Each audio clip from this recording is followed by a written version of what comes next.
What is a social construct?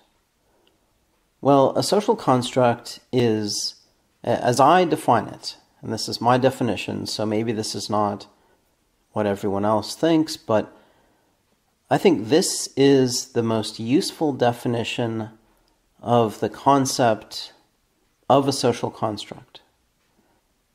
A social construct is something that we create consciously and explicitly by agreeing to it.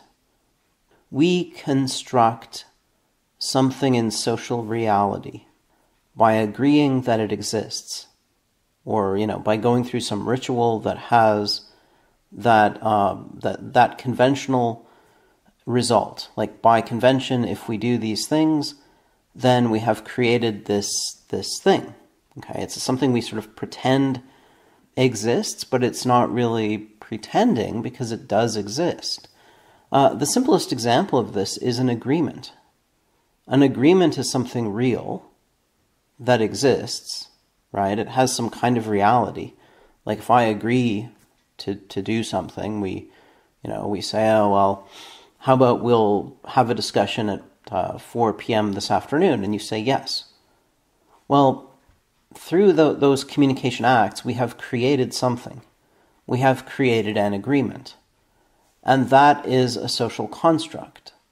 Although in this case, it's on a very limited scale. The scope of that social construct is just two people.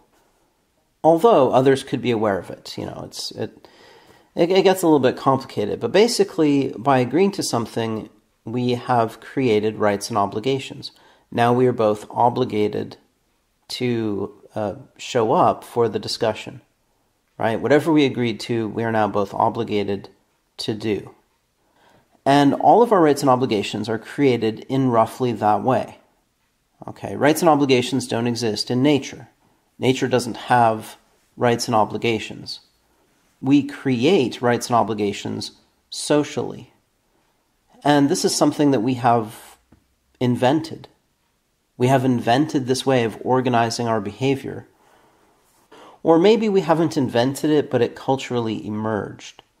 We discovered it. We stumbled upon this way of organizing our behavior with explicit agreements, with explicit rights and obligations.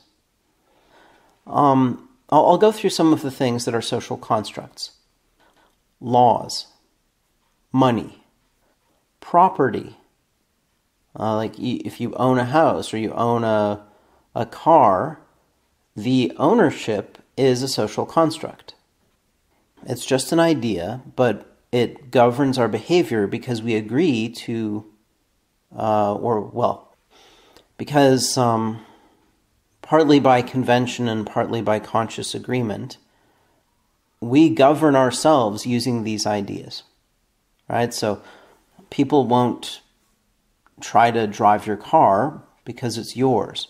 Is that something in nature? Is ownership in nature, like some of the libertarians believe? No, it's a social construct.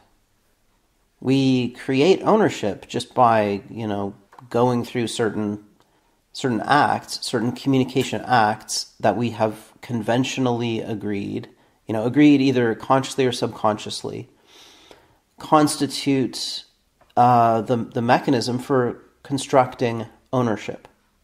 Okay, so when you go buy a car, you have to fill out a bunch of paperwork. There's usually a transfer of money, and then the car is yours. Now, those were all communication acts, including the transfer of money, which we often think of as a physical substance, but really it's just ideas.